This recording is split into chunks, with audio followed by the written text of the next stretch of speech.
The house is silent when I get back inside. Hen must have gone to bed. That's weird. She just went up without waiting to talk first. She's exhausted, that must be it. A stranger with strange news showed up out of the blue. I understand if she's tired. I switched the lamp off in the living room. I carried the empty water glass and beer bottles into the kitchen and set them on the counter by the sink. I open the fridge, look inside, but don't take anything out. The cold air escaping the fridge feels good. I walk upstairs in the dark, stopping on each step to look at the photos on the wall. I can't remember the last time I did this. Stopped here to look at these photos. I have to get close due to the lack of light. There are 3 in total, framed and hung in a row. There's one of Hen and me together, and one of each of us alone. The one of us together is a close-up selfie. It's hard to tell where it was taken. Hen's mouth is open. She's laughing. She's happy. That's probably why she hung this photo. And the one of me, on my own, I look so much younger. I can barely recognize myself. Did Hen take that photo? I continue up the stairs and walk directly to our room. The door is closed. I don't feel the need to knock on my own bedroom door, so I slowly push it open. Hen is in our bed, lying on her back. You're just going to go to sleep after that? I say. Don't you want to talk? That was crazy. She brings her hands together and rests them over her eyes. I'm sorry. I'd rather just sleep tonight. We can talk in the morning. Are you feeling okay? I ask, stepping further into the room. I see now that she hasn't undressed. She's still in her clothes. She raises her head. Actually, I'm not feeling all that great. I don't know, it's nothing serious, but do you think you could sleep in the spare room tonight? Really? I say. I don't ever remember sleeping in the spare room. I never have. I know it's different, I'm sorry. It's just, if I'm sick or something, better that you don't catch it. I'm not worried about catching anything. Is the spare bed made up? I ask. Yes, I made it up this morning. I promise it's just for tonight. I'll feel better tomorrow. I'm sure I will. Were you feeling unwell this morning? You didn't say anything. No, I just made the spare bed up on a whim, I guess. We need to talk, I say. I thought we were going to sit together, talk about everything that's happened, about what Terrence said, about the possibilities, about Terrence himself. I mean, what do you think of that guy? Junior, I'm really tired, so if it's okay, I'm going to try to sleep. She turns away from me onto her side. Yes, okay, fine, I say. We'll talk in the morning. I walk out. But as I get to the door, I hear her call out, Junior? Yes. Can you close the door behind you, please? Sure, I say.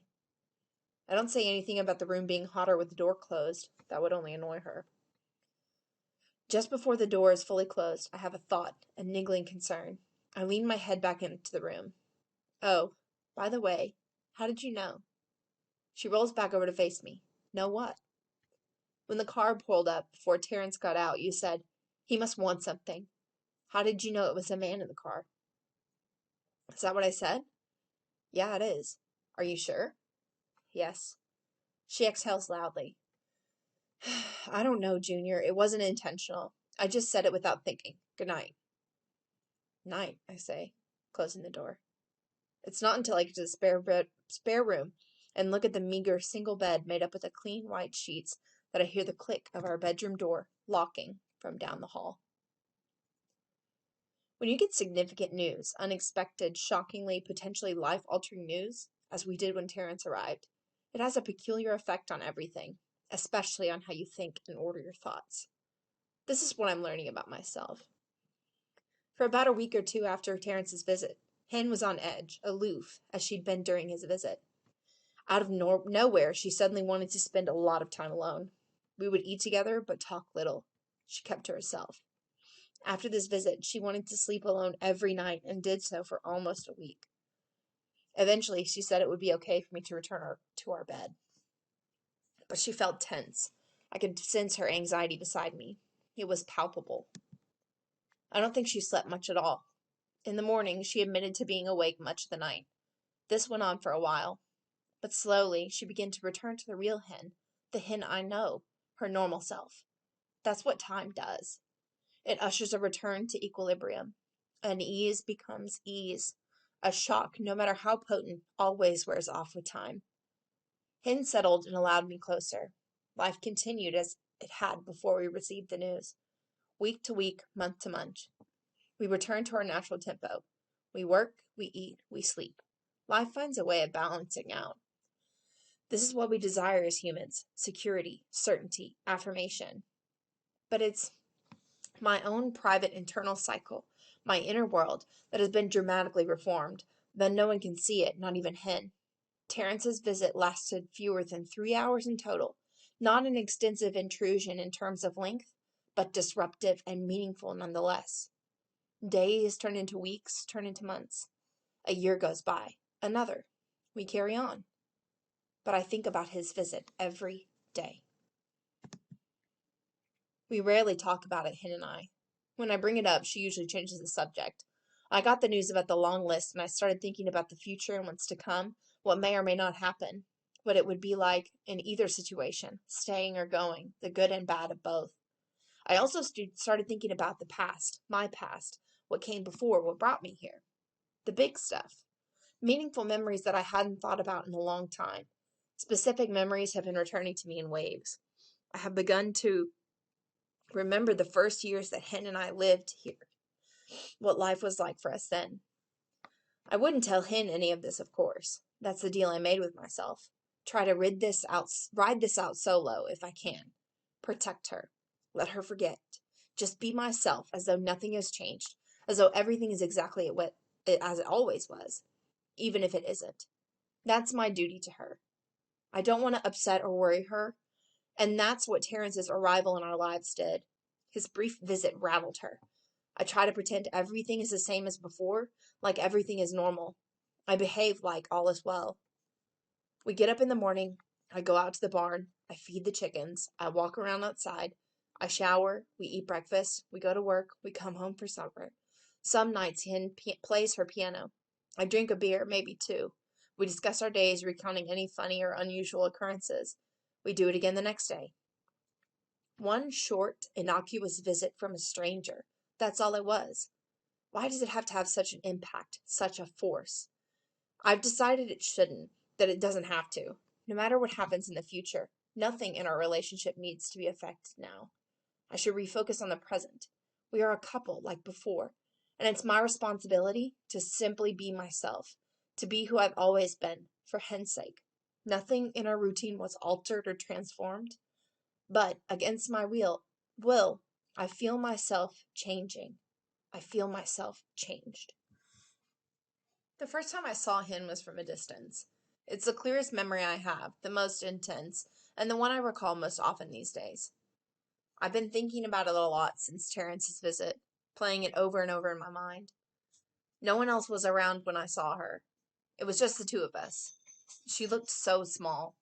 That was the first thing I noticed about her. I stopped what I was doing and I watched her. I cleared my head of other thoughts. I wanted to begin again. It was summer and bright, so I found some shade. I was thirsty, but I didn't have any water with me.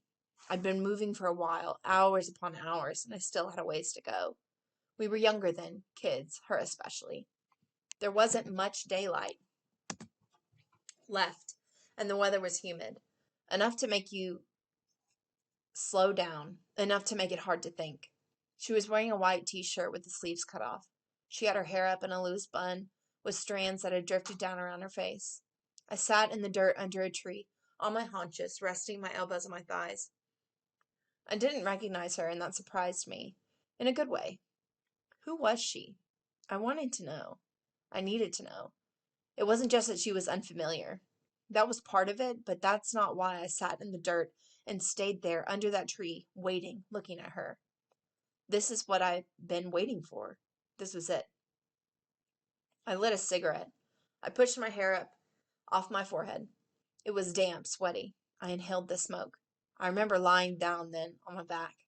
I stayed like that for a while, looking up at the leaves and shadows, branches and sky above them, smoking.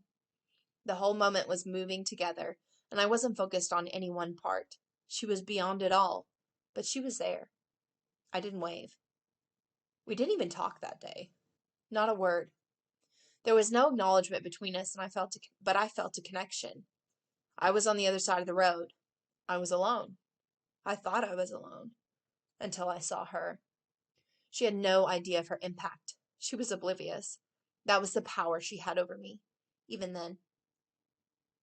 Seeing her made me question what I was doing, what I wanted, what I desired, what I could do, not just in that moment, but what I had been doing that led me to this point, why I was there out in the sun, my hands dirty and sore.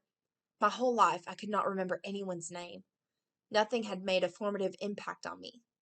But right then, I thought that might change. If I knew her name, I would remember it. That's what she did, even before we met. She changed things. There she was, preoccupied, bent down, oblivious, washing her hands in a puddle on the side of the road. I knew she was the one. I was meant for her. I saw her, and right then, my life began. Are some things meant to be, meant to happen? There are some things we can't explain. Some call it fate. Maybe that's okay. Maybe we don't have to know more than that. Maybe the orbit we inhabit is preordained. I'm okay with it even if I don't really believe in that kind of thing. You can hold beliefs, but not always believe in them. Later, I started to think about all the other possibilities that could have played out, how things could have gone a different way. Would I've seen her another way at another time, on another day? Is any of this inevitable? You hear it all the time. Meant to be. Was this the one and only chance? Make it or break it? Fate? Or just coincidence? Was this the one opportunity? For me to see her, to take notice, to remember, to recall? I had seriously considered taking another route. I can't even remember why I was on the exact stretch of road. I didn't have to be. Our fate seemed as it should. We have found a way together, our way. We've developed and redefined a relationship. Predictable, stable, certain, normal, routine, lifelike. One day ends, another starts. Over and over. It's a comforting rhythm. I'm not an observant person. I see what I see and the rest doesn't matter. What's the point? Why bother taking notice of everything going on around you, filling up your mind with irrelevant details and excess information? What's going to happen will happen regardless. Awareness is beside the point. I wonder what Hen would say if I asked her about the day we met. Would she remember it? I don't know. I'm not sure I want to know. But I wonder. The majority of our days blur together and don't leave us with any distinct memories. Maybe one day I'll have the nerve to ask her. She still has that white t-shirt with the sleeves cut off that she was wearing when I first saw her. I never told her its significance to me. She rarely wears it. I notice when she does. I'm glad that she doesn't wear much, that it sits in her drawer. The more she wears it, the more she has to wash it. And the more she washes it, the more worn it'll get. The material is already thin and frayed. It's stupid, I know, but I don't want her to wear that shirt out completely. I want it to last.